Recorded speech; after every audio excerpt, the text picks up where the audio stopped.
Welcome, everyone.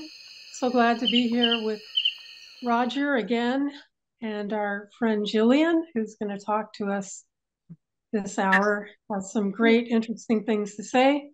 Just want to give you guys a reminder to put yourselves on mute. Oh, okay. Also, as I always say, this is an autism safe space. Autistic voices first. Of course, allies are more than welcome. But autistic voices first, of course. Also, Jillian has told us that she would prefer to answer questions at the end because I guess there's a little bit of a time question. So I will turn it over to Jillian. All right, sounds wonderful. Hi, everyone. I'm Jillian. I'm so excited to be here. Thank you for joining me. So just a few things. My pronouns are she and her. And I will get into more of this in the talk, but I am a trans woman who also is a social worker and therapist. I mainly work with the trans population. And so these things are really important to me. So I'm going to share my screen in a second. We're going to go through some slides, watch a couple of videos, just to get you an idea of what, being a trans person is, what we're dealing with. And then there is always the question of, well, is there a correlation between either being trans and autistic or neurodivergent? We could talk a little bit about that at the end, and I will kind of give you my thoughts on that. So I'm going to now share my screen. Good. Okay, so hold on. This is always my tricky part, getting everything set up here. Okay, hopefully everybody can see that and it's working. And I'm going to start. So, yeah, this is something that's super important to me, and I hope that a lot of folks will get a little bit better understanding of of what I do here. So I always begin. I love this quote: "If you've met one transgender person, you've met one transgender person." It's really important to understand is that even though people kind of put us into this all one category, we're all individual, we're all different, and we're all on separate journeys. So individuality is really important to understand with trans folks. So I love that quote. I think it's like super important. There's a few terms I just like to go over in case I use them today, and I want to make sure everybody understands. You may know a lot of these, a few you may not, so I think it's important to go over that. So when we talk about gender identity is a person's sense of being a particular gender. They may feel male, they may feel female, they may feel maybe a blend of both, or maybe neither. Regardless of how someone identifies, that is their gender identity. Now, transgender is when your gender identity does not correspond with your gender signed at birth. So although they said I was male, I always identified as female. So we call that, transgender. Cisgender, which is becoming more popular, I think more and more people are hearing this. This is kind of the opposite of transgender. This is when gender identity does correspond with gender assigned at birth. So if you're fine with your gender, you never think about your gender, well, you'll be referred to as cisgender. Transsexual, this is kind of an older term. It meant like someone who's had medical interventions done, such as hormones or surgery and things like that. But honestly, that is an old word, and I would probably stay away from it. And so that's one word to stay away from. And then another word to stay away from is transvestite. That's the definition of that one. Just do not use transvestite. That's an older term. It's derogatory and it's pretty hurtful to use. So in thinking about those two words, definitely stay away from them. I always say, unless you go to a Rocky Horror Picture Show, let's stay away from those two words. Just transgender is fine. At least that's how I feel it. Another important term is clocking. So if I say I've been clocked or, people are clocking us, it means that someone recognized that we're transgender. I mean, look, we all don't pass. Sometimes people can, see it or whatever. So we will use the words clocking. So important to understand that. And the word dead name basically was our name given at birth. Like I've legally since changed my name. So if you hear me say the words dead name, it just means I'm referring back to my name given at birth. There's a little bit of outdated language as well that I want to go over because, as always, this is a constantly changing area and language is always changing as well. And even today, what I tell you today could be different tomorrow. But at least I want to get you updated on some outdated language. So, transgenders. We don't want to say transgenders. We want to say the transgender people or the transgender student or the transgender patient, not the transgenders. Think of it more as an adjective that describes. So that's really important because I don't like when I'm called, she's a transgender. It doesn't work that way. Another word I find is transgendered. A lot of folks put on the ED after transgender. Why, I don't know. It's not like we're in the past, so we don't want to say they're transgendered, okay? Just a transgender person is fine. And I always compared putting an ED on saying words like gayed, lesbian, bisexual, or straightened if you're a straight person. I never hear those words, but I just find it funny that a lot of folks put on ED. So hopefully that puts it into a perspective, a little more clear perspective. And then of course, words like tranny, he, she, male, those are all hurtful words. We don't want to say those. Sex change. So I say, that's so like 1990s or 2000s. That's outdated now. We don't want to say they had a sex change. We want to say, the right thing would be they had gender affirmation surgery, or you can simply say bottom surgery, top surgery. That's fine. But saying sex change is, again, just kind of outdated.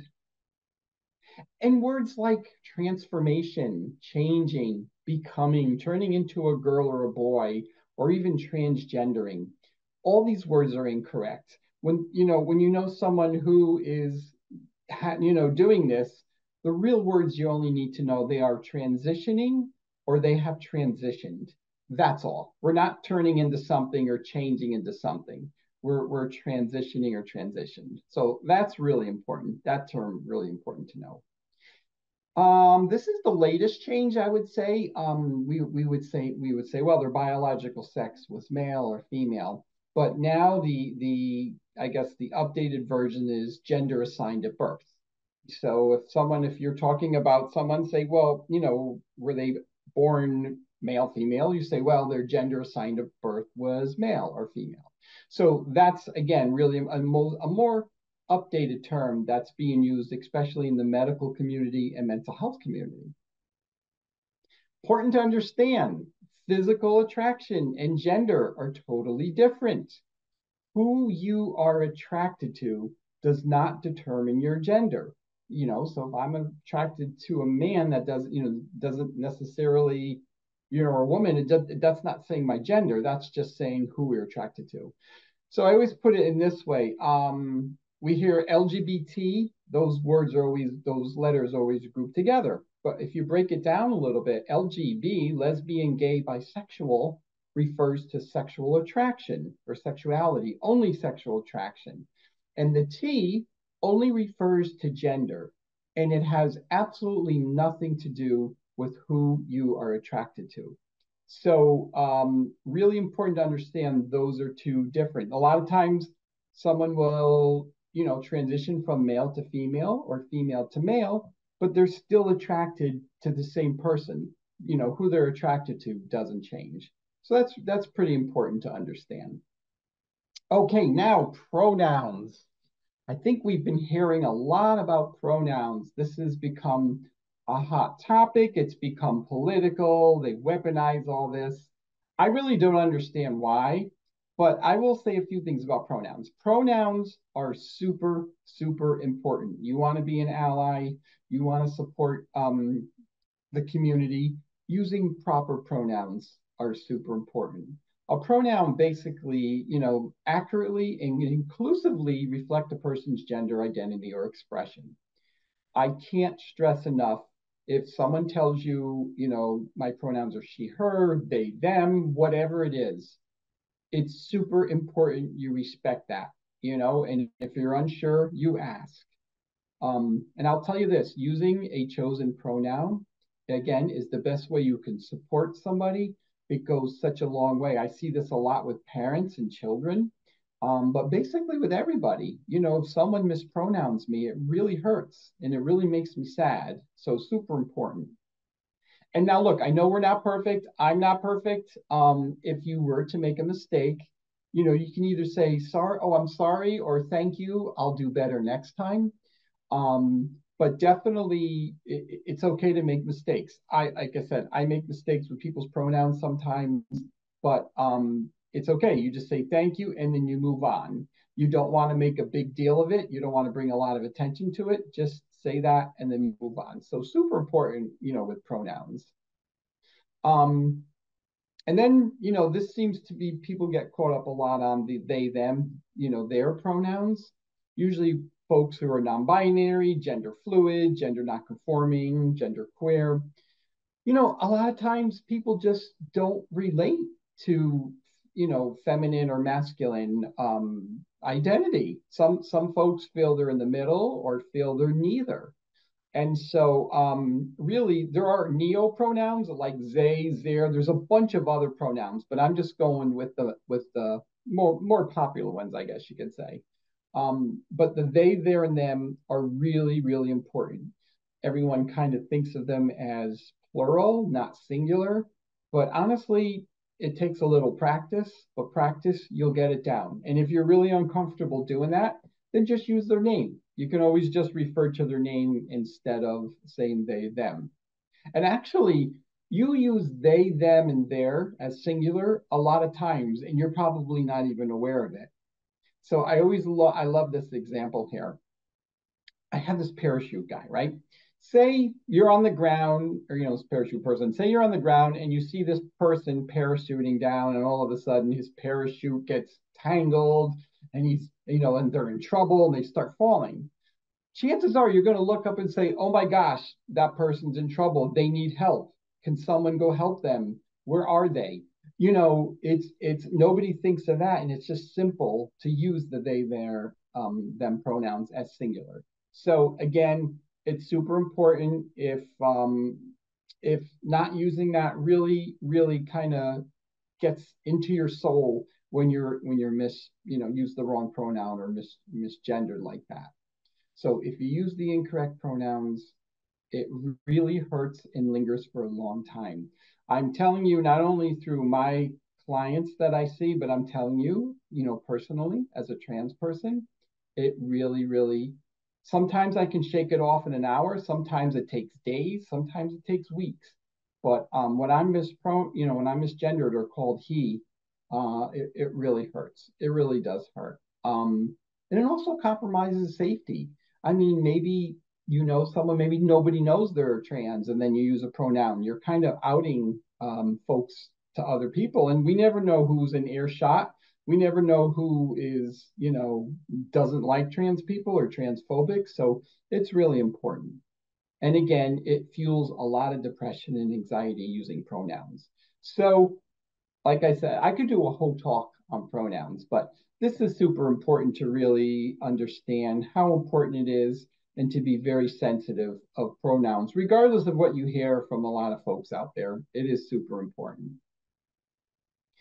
Okay, I want to talk a little bit about gender journeys. A gender journey is not like a straight line, like, hey, I'm a trans woman, I'm going to trans from male to female, and that's it. I take hormones, if I have surgeries, and now I'm female, and that's it. It doesn't work like that. I like this roadmap because that's more accurate of what a gender journey looks like. Sometimes people love to try on names. They could change their names a million times. maybe they want to try their pronouns. Again, they could go to they, them, she, her, back to they, them. This is perfectly normal. We need to allow folks space to let them explore their gender identity and how they're feeling. And it's definitely a road that, we have to be patient with, but everyone needs to be patient with. So a little bit about, I just give you a little bit idea. I talk about my gender journey a little bit to give you an idea of just one person's idea. So a long time ago in a galaxy far, far away, I was born. Yes, that's me. I didn't come out of my mother's womb looking like that, fully clothed, but it's just the youngest picture I could find of myself.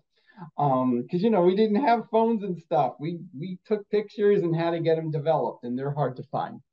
So the doctor said, congratulations, you have a boy. But he may have gotten my based on genitals right, but he did not get my gender right. I knew from the start, as far as I can remember, as far as maybe 5 or 6, when I understood what gender was, that I was female. I always felt female, but I was told I was male, and it felt kind of shameful to think any other way. So I had to pretend. I had to pretend to be a boy. I had to live up to everyone's expectations, do male stuff. And I don't know about any of you, but it's hard. It's hard to pretend and act and live up to everybody else's idea of what they want you to be. And it takes a lot of energy, and it certainly did with me. And when it takes that energy, it's hard to be like a happy kid, And as I got a little bit older, I had a hard time. So this is a little bit of an older picture of me. And yes, if you can get by those big giant ears, um, I look at that, and I just see empty eyes. I see sad eyes and a fake smile. And that's like what it was like for me. It definitely was difficult growing up and experiencing that. And this is how I felt growing up. It was a lot of energy just to be one way and feel another way. And as I got older and started going through puberty as a teenager, a lot of anxiety and depression came in because I realized I'm going to live my life like not how I want to. And so it was a struggle. It was a struggle. I got married in my 20s. I thought getting married was going to cure being a transgender person because that's what guys do. They marry women. But needless to say, that I got divorced after a year. I wasn't happy. I didn't tell her. I just told her, I was just not happy with the marriage. And then just many years after that, I just kind of lived in a just a pretend world. Then I got married again, like in 2000, and then that didn't work. And then in 2015, when I was 55, everything kind of caught up with me. And I realized that either I need to transition or I can't go on living. I mean, that came down to my two choices. And it was a scary time. It was a difficult time in my life. However, I was seeing a therapist for anxiety and depression, but I was even too nervous to come out to her. I thought she was going to judge me because this is how distorted my thinking was. But I did want to tell her. I finally got the courage enough to tell her, and I was really nervous that day, and it took me almost the whole session to finally say, and I remember just I was shaking, I was sweating, and I took the deepest breath of my life. And for the first time in 55 years, I said the words, I'm transgender. And even though it was seconds for her response, it took forever. Like the room was spinning and I was so nervous. But I'll never forget the thing she said to me. The first thing she said to me was that everything was going to be okay. And then she told me I deserved happiness. I deserved to be happy. And when I heard another person say that, that was very foreign to me because I never thought I would be happy or deserved happiness. I mean, I had no value. I gave myself no self-value. But to hear someone else say that was really powerful. So I decided to give her a chance and see where this would go. And with a lot of work and research, we found support groups. We found another therapist that works with trans folks. And when I saw other folks, especially when I went to groups, that there were other trans folks on there and they were happy and they had jobs, I realized for the first time in my life that this is something that was possible. So that was my turnaround point. I decided that I was going to stop pretending. I was going to start living the life that was my life. And I always encourage everybody, live the life who you are, And that was my turning point. I came out, and by the way, coming out is pretty darn terrifying. I don't know if anybody's ever come out to someone or if someone's come out to you, but I was terrified. I had to tell my family, friends, work. Now, luckily for me, I have a small family and I do not have children. My family overall was shocked, but they were accepting. It takes a little time for folks to adjust. My friends, not so much. I did lose quite a few friends over this. And I was angry and I was upset, but then I realized I had to let that go in order for me to move on. I had to let that anger go for them, and so I forgive them for me to move on. But losing friends was very difficult, and that was like 20 and 30-year friendships. They were long friendships that I lost. However, it opened the door to make new friendships. And over the past 8, 9 years, I've made really wonderful and true and real quality friendships with a lot of folks. So things happen for reasons. Doors close, doors open. And then, at work, at the time I was working at the Schubert Theater, and what better place to come out than at a theater, right? Everyone was super cool and super understanding. So, and then I went back to school, and then I decided I wanted to be a therapist because I wanted to help people because it's something that became very passionate to me. So I got my undergrad, I got my master's in social work, and here I am today. And this is what's important to me. I love to be a therapist and I love to educate folks. So that was one little gender journey that I just wanted to share with you. And that was kind of the condensed version. Again, it could go on, but the thing is, I'm here today. I'm so happy where I am, and I want to just continue to help folks through the way. And you know what? I tell folks, you're going to be judged, you're going to be rejected, you're going to, all these things. But the most important thing is you have to stay with the people who will accept you and love you for who you are. Those are the people who concentrate. Don't worry about those people who don't get it, don't want to be friends. It's okay. It's surrounding yourself with positive people. That's what's the most important thing.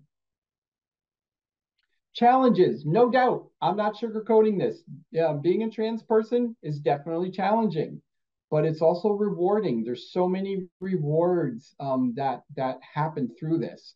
But the challenges today, and I do like to talk about them because I am a social worker and want to talk about a few things here. We're being, we're under attack, especially trans youth. There are hundreds and hundreds of bills being, with no support. It's just political. People are attacking trans folks because it gets votes. It's such a small population, but unfortunately, I work with children and I see the mess that these bills are creating. I work with so many kids who are scared to death because am I going to be allowed to be myself? And it really angers me and it makes me feel sad, but I will do my best to fight for them and whatever I need to do. And by the way, this whole thing, this huge thing about everyone's worrying about, the trans population, but do you know what percentage of the in the United States are people who are transgender or gender diverse? Less than 2%.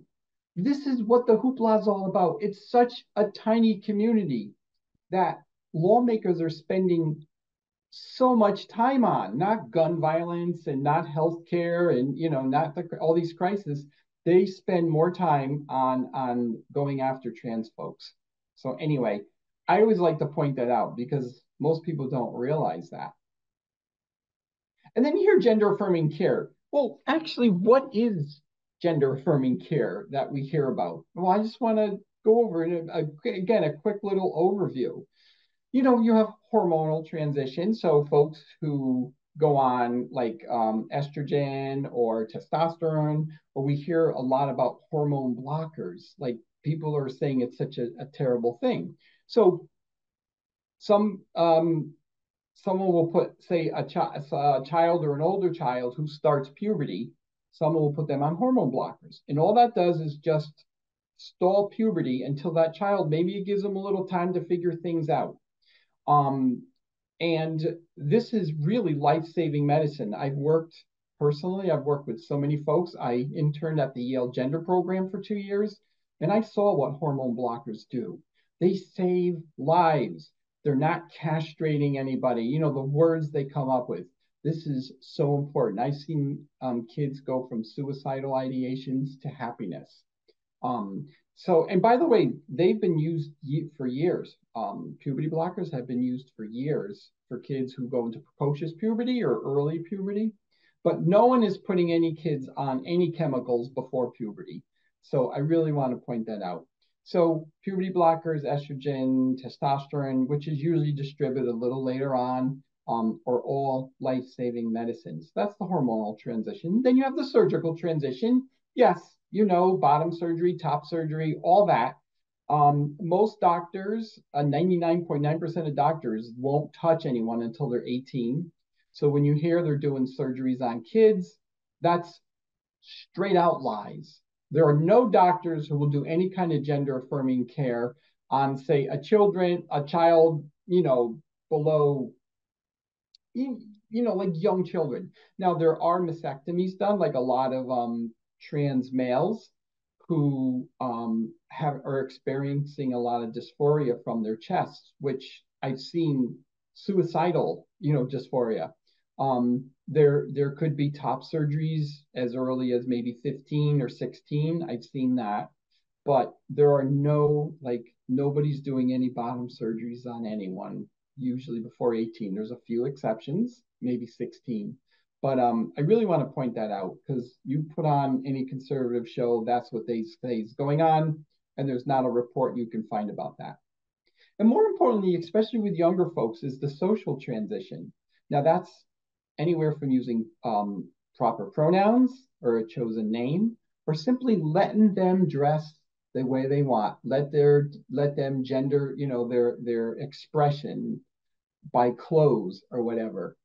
All this is reversible. Like I tell parents, if that's what your child wants, support them in it, support them on that, and check out their whole attitude and their whole mood will probably change from very sad to very happy. So social transition is non-chemical. Just watch what happens and see either how happy they are, or you know what, let them explore it. It may not be for them, but you can't stop it. You just have to support it. So social transitions are really, really important. And again, using proper language or terminology, this is all part of a social transition. So gender affirming care is hormonal, surgical, social. Now, it doesn't mean it has to be all three. Sometimes it's folks just socially transition. They don't do hormones. They don't do surgeries. Some people do hormones and social and no surgeries. Some people all do three. Regardless of what it is, doesn't make anybody less of their gender identity, whether male, female, or anywhere in between. It doesn't make it any less if you don't have all these, or if you do have all these different, affirming care. So I always like to point that out. You don't need all of them. It depends on genders. I would say genders between our ears, not what's between our legs. So really important to understand. And one last thing, gender affirming care are, these guidelines, especially for children, these are developed by the American Medical Association, the American Association of Pediatrics, the Academy of Child and Adolescent Psychology, Endocrine Society, World Professional Association of Transgender Health. This isn't just made up by some doctors in a little town. This is international doctors get together every year on transgender health. That's the World Professional Association of Transgender Health. But everyone talks about this, and all these gender affirming cares are reputable medical, or based on reputable medical studies. So super important to know that. And I already told you the myths: no surgeries before puberty, no hormones before puberty, 18 for any kind of surgeries, puberty blockers are life-saving, and gender clinics do not push. They just, you go there and they give you information and you make the decision, but it's a rigorous process. It just, especially for folks under 18, they go through a lot of intakes and process and talk to a lot of folks. So it's not just quick. And if you support someone who is trans or gender diverse, it certainly isn't abuse. And this was the standards of care I was just telling you about. WPATH, this is what insurance companies go by, most medical professionals go by. While it's not perfect, it sets a guidelines a lot for trans health. Bathrooms. I just bring this up because I don't understand why bathrooms. This is another hot topic. People freak out over this. All we want to do is use the bathroom and leave. There are no reports of any trans folks ever attacking or doing anything in the bathroom, but there's plenty of reports on trans people getting attacked. So I really want to emphasize, if you should clock or recognize someone in the bathroom, I promise you, you have nothing to worry about, nothing at all, and especially for kids. I just have this quick little, it's like a 2-minute video. This is Jazz Jennings. I don't know if anybody knows her. She's a trans girl with a TV show. And they just talk a little bit about what they have to do with bathrooms and the challenges. I didn't understand why I wasn't allowed to use the girls' bathroom. I thought that it was such a natural thing. I would use the restroom, lock the door, no one would come in. I was just like every other girl. It would be something simple. However, a lot of adults made it a bigger deal than it needed to be. My school administration had urged me or advised me to use the nurses' restroom. Well, I don't know if most of you know, but nurses' restrooms aren't very common on high school campuses. There's usually only one, maybe two. I didn't ever really have to fear having an accident because I would just avoid drinking water or anything at all costs throughout the school day. Since I didn't want to use the separate nurses' restroom, I would often hold in my bladder and have accidents at school. When I was in 2nd grade, I was caught using the girls' restroom, which I was not allowed to use. And that was really the first instance that I knew that being transgender caused other people to feel uneasy and that I would face discrimination.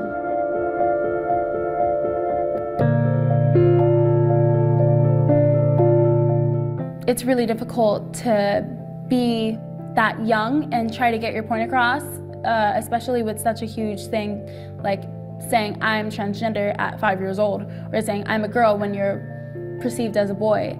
It's extremely tough for parents to understand, and it was very hard just to be a child. What about my respect? Like, when do I get to feel safe, really? I guess what I'm truly asking is just for acceptance and, understanding of the way I identify and how I feel about who I am.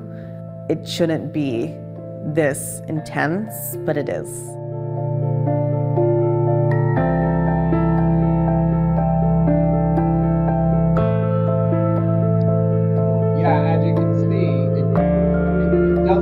It doesn't have to be that intense, and I see that, and I feel really, my heart goes out to these kids. They shouldn't have to be dealing with this. So feel safe in the bathroom, I promise. And it's upsetting because it's almost 40 to 60% of trans kids without support either think about, attempt, or die by suicide. and that's 10 times higher than the national average.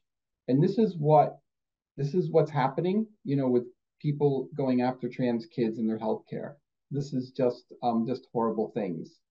Let me see. I have my second video. I'm just watching my time because I want to make sure we have time for questions. So, these trans kids are asked to write themselves a letter if they were 10 years older. What would you say to yourself?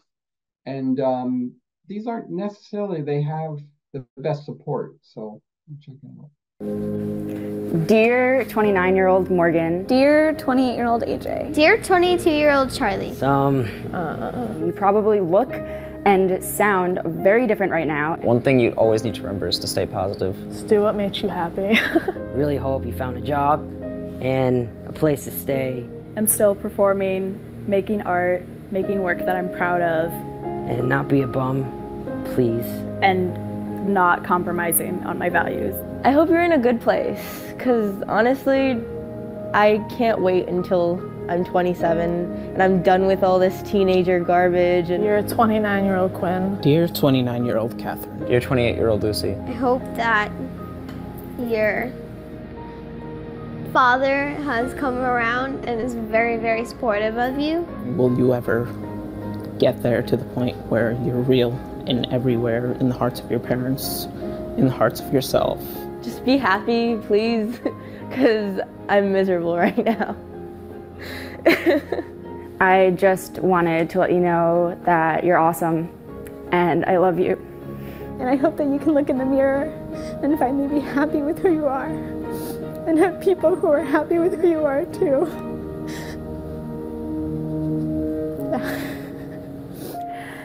And just believe in yourself and you're gonna do great. And I love you so much. Love, 19-year-old Morgan. Awesome. All right. Thanks. Good job. You did great. It's not so hard. All they're asking is for some acceptance and understanding. And that's what's really going on out there that people don't realize. So I work with the community and I make sure they're supportive and feel good. So yeah, it's a tough video, but we watch that. I don't know if people are familiar with Next Benedict. This poor child was, died, and after an incident in the bathroom, and then it came out the other day. They said that now they're determining their death by suicide. Regardless, bullying in school, it's not a good outcome. And again, I work hard in schools to make sure kids are going to feel safe regardless of their gender identity. So this stuff needs definitely to be thought about. I tell everyone, especially parents, listen to your child, learn from them, love them, and accept them. Of course, we always should accept people for who they are. That's like one of the most important things to do. And I always say, what about those older folks? I don't know if anybody watched or knows Monty Python, but it's one of my favorite shows. Look we just started even like me at 55. Hell, I just started my life and I have a lot I'm going to accomplish. I have lived more life in the past 8 years than I've had in my first 55 years. Life is wonderful. And all because now I'm 63, I don't care. I'm just beginning. I'm not retiring. I'm just winding up and getting out there. So yeah, even if you're older and transitioning, it's just as important. It really, I can't stress that enough. But there's challenges with older folks too. I have just a quick video here. This is a couple of veterans who are trans came out and have a little bit of a tough time. So I'll play this one quick. This is Stonewall Out Loud, Love Lost and Found. Best friends and Vietnam-era veterans Sue McConnell and Kristen Weed came to StoryCorps in Tucson, Arizona to share a story of courage on and off the battlefield. I didn't start transition until I was 58. I guess I was 50. How did your family accept you? Well, my son disowned me. He told his mother that he wanted nothing to do with the freak. So I don't get to talk to my grandson or my granddaughter. My family's similar to yours. Your daughter disowned you? Both my daughters disowned me, yeah. Yeah. When I was growing up, I always knew there was something different. I didn't like the same thing the other boys did. You know, they wanted to play Army and Cowboys and Indians, and I wanted to be the girl in a wagon that was sewing and making coffee. Right. But, you know, I had to be who I wasn't so that I could survive. I spent 15 years in the Army, and I enlisted, of all places, as a paratrooper going to the 82nd Airborne Division. And the units I was in, the soldiers were pretty hard charging, so that was the image you had to portray. I didn't start wearing women's clothes until I was out of the military. I wouldn't do it because I was afraid.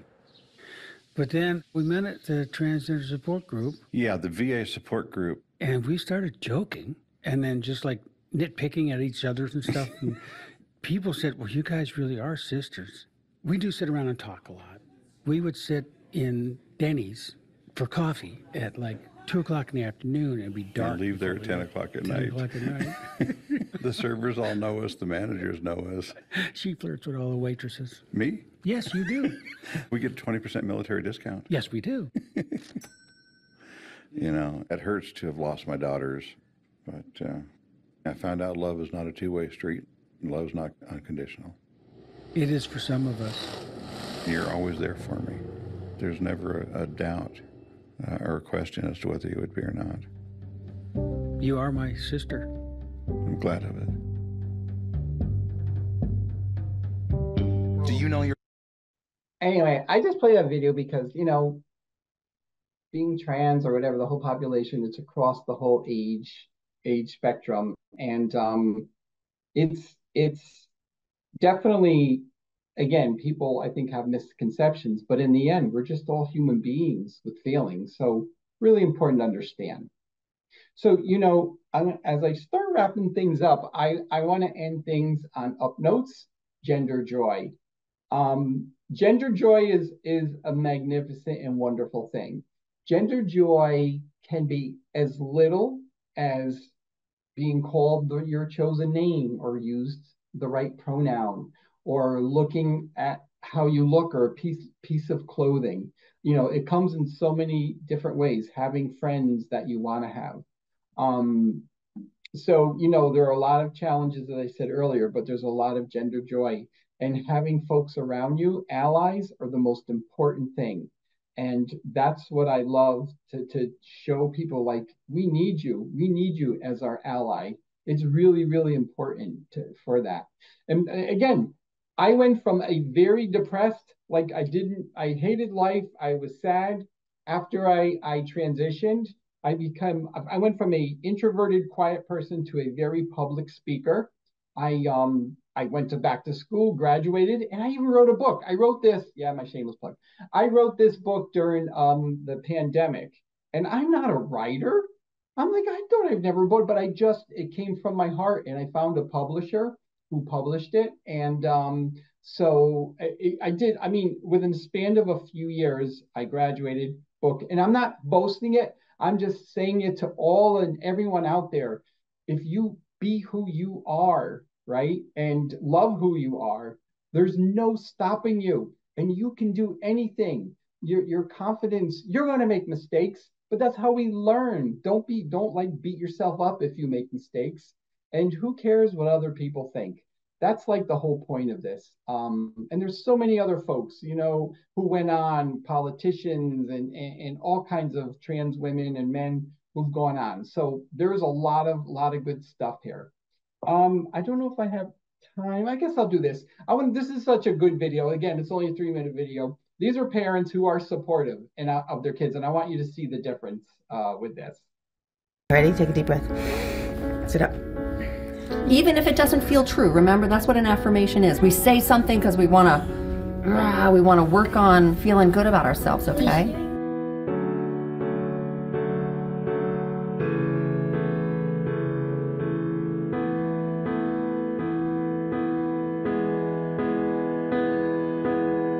I am curious. I'm curious. I am hope. I am hope. Say, I am love. I am love. I am loved. I am loved. I am loved deeply and unconditionally, just as I am. I'm a drummer. I'm a drummer. I am the king of all kings. I am the king of all kings. I am courageous. I am courageous. I am magic. I'm magic. I'm a boy. I'm a boy. I get back up. I get back up. I can get back up again. This body is strong. I am ferocious. I am who I am. I am who I am. I know who I am. I know who I am. I am beautiful. I am beautiful. I am young and I can change the world. I am young and I can change the world. I am epic. I am epic. I am a turtle. I am a turtle. I believe in acceptance for everyone. I believe in acceptance for everyone. And then say moon baby. You are my moon baby. That's not an affirmation, though. Yes, it is. All right.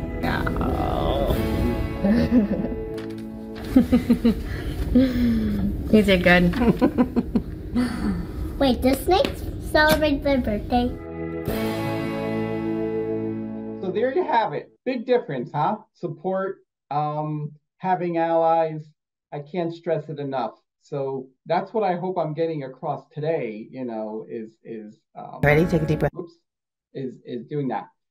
Again, surround yourself with supportive people. Don't let those negative people get to you. These are the people who are important to you. I always call my kids rough, tough cream puffs. I was going to get these shirts made up, but you know what? We're all rough, tough cream puffs. No one can mess with us, but we're really, really good folks. Some things, this was a research paper that was done, and they said, 10 things are important what trans folks want you to know. As I kind of already said, sexual and gender are two different things. Talking to strangers about these things sometimes can be uncomfortable. Non-binary people do exist. They really do. It's a true thing. Names, pronouns, gender markers are important. Don't ask me about, people, this is for medical one, but that's another thing. Everyone wants to know our genitals. I don't know. It's absolutely ridiculous. Again, exams are unnecessary or uncomfortable. And again, this was more of a medical one. It was supposed to be a different one, but it's just saying yeah, let me know you're on my team, become, an ally to me. And I think it's really important. And therapy is cool, man. There's nothing wrong with therapy. Go to therapy. I think it's one of the most important things anyone can do. So I'm going to end it on that. Those are my references. And then, yeah, I would love to have a little discussion, or would love to hear what you folks think. And yeah, thank you so much for listening. Thank you so much, Jillian. I'm so proud of you. And I see those pictures of a lovable little girl, and I'm sorry for what you went through, but you have allies here. Yes, there is a huge overlap, as you are probably aware. In fact, who's part of our group, actually, recommended that we have you, and all the things you said are going to be, so important for our youth in our culture for certain, and also just to, like you said, teach the allies what people need. So yeah. Thank you so much, and I'll let anybody else who has questions jump in. Yeah, please ask your opinions, and don't be shy. I'm really easygoing. Hopefully everybody knows now. I'm easy to talk to. Okay,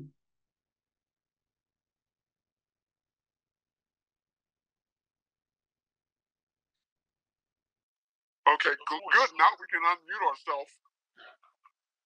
Okay, what I want to say, can you hear me? I can. Okay, because I want to say 2 years ago, my granddaughter was sharing with me that, she's trans and beautiful. And so I think she was shocked because I didn't rebuttal her or anything. I was like, very good. And, I accept what she wore and everything. I was like, you're beautiful. You're my grandchild. I wouldn't think any less of you. Your choice is your choice. You are who you are. And now she's 20, so she's going to go away to college. I'm concerned because depending on what college she goes to, not everybody is accepting. So I'm praying that it all goes well for her because she wants to go clear to California. We're in Pennsylvania, so but she's going to be far away from us. Me, her mom, and the family. But how do you mentally get her ready for the journey of being far away from home? And we're not going to be at the ready to help if something happens, especially as 1-year-old who's never traveled away from home, who's never left this state ever, and is wants to get into art, and she does anime. But how does she protect herself going into a new territory, clear across the country, that she's not going to know how those people are going to accept her? Right. Great question. And a lot of parents and grandparents ask that question. Chances are she's probably done a ton of study or research into what areas. First of all, California is one of the best states as far as, liberal to move in, one of the safest. So, I think a lot of it is just finding out where, the college that's going to work. She's probably going to look into groups or pride centers and all that. There's a lot of information. There's a lot of stuff, she can do ahead of time if she hasn't done already, Googling and making contacts with folks in California. There's actually a lot of resources to look into. And then going there, right, this is going to be a whole new experience, a whole new state and everything. And it's luckily if it's a more liberal college, it's going to be pretty safe. They again, on depending on the college she goes to, there's going to be a lot of support there. But you always have to be like you never want to let your guard down totally, and you should be aware of making sure you do have allies and you do have folks, and you're where you go. Again, kind of remember not everyone is accepting, but just do your best you can to surround yourself with the support. We don't want to just like live a totally sheltered life because we're not going to live. But I think just taking those few things into account, just doing your homework, Googling stuff, and get to know the area will be a big help. And all that's available through either the college she's going to go through or the towns or pride centers, always there. So I have a feeling she's going to be okay. There'll be mistakes. There'll definitely be some bumps. I'm not saying it's going to be a cakewalk, but if you can just generally, the number one thing is safety. I always say safety. That's what you just make sure you're familiar with surroundings in the areas. But I have a feeling she's going to do great. All right. Thank you. Thank you.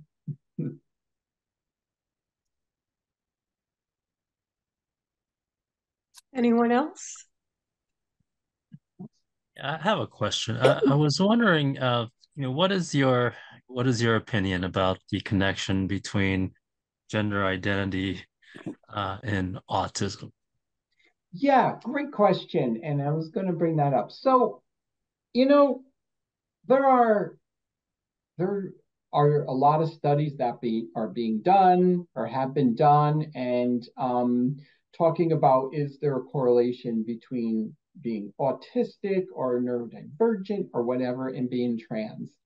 And there are some studies that showing that for some reason there might be there is this connection. I say, as a trans person myself and a trans person who works with the community, like, to me, regardless if there is or not, I don't care. Like, I want to know how how you see the world and how I can make the world better for you. And that's what's most important to me. I'd rather study on how I can help you than study the correlation between the two. And again, there's a lot of folks I've seen studies out there, but to me, the most important thing is like it's you being happy with working through your gender journey. That's what I really like to focus on and concentrate on. I don't know. It's not that I'm ignoring it. It's, again, I rather just aim it towards what can I do to make a better, better life for anyone. Because, a lot of my clients are, on the spectrum all over the place. And but I just want them happy, and they're just human beings to me. And that's how I see it. So yeah, there's definitely, I'm sure there's some correlations, and there's going to be more studies coming out there. But that's more of myself as a trans person, how I look at that. Do you find any special challenges for that particular subset of the population? I think sometimes the challenges are, sometimes people, I have to remember, they may not see things the way I see it, and, process it a different way. The challenges, I don't know, like, I think sometimes, because everyone has their own different challenges and their own different ways. I haven't really like separated it.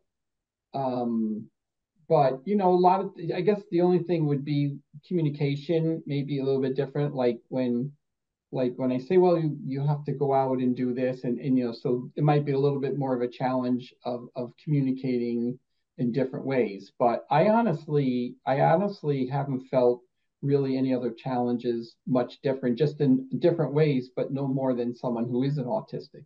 Because someone who's an autistic, anxieties run high, depression, they can't, it's hard for them to get out and do things or whatever. So yeah, I really personally haven't experienced too much yet. I'm interested in the overlap, like how synesthesia, for example, cross sensing might add this additional layer of discomfort to dysphoria, for example. Like, I think that would be really fascinating to look at some point, how that affects someone's dysphoria. Yeah, no, I agree, because then it can help, us work more with that. And as a matter of fact, one of my things I need to do is I want to get a little more educated in certain areas like that, because I need to expand my education into different areas, and that's one of them. And I haven't, I've done a little bit, but not where I want to be yet. So that's on my agenda, to get better understanding of that. Well, that's a good reason for us to keep in touch. And absolutely. Oh yeah. You're such a great resource for us, and I hope we can be a great resource for you as well. No, definitely, Dawn. We are going to stay in touch, and I hope this was helpful, just to kind of, see a different light. And again, it's so important, and then I love that everyone was here. And if anybody has a side question or more questions, you can give them my email address that you have, and I'd be happy to answer if there's any additional things or anything like that. Wonderful, wonderful. Yes, I think this was very helpful, and having this recorded so that it'll be available to all kinds of the different sections of our shared communities will be great. So thank you so much for that. Wonderful. Well, thank you all again. I was so honored to be asked and to be here. I can't say enough. So thank you so much, everyone. Great. All right. Everybody have a good weekend. Take care. Bye now. See you later. Bye. Bye.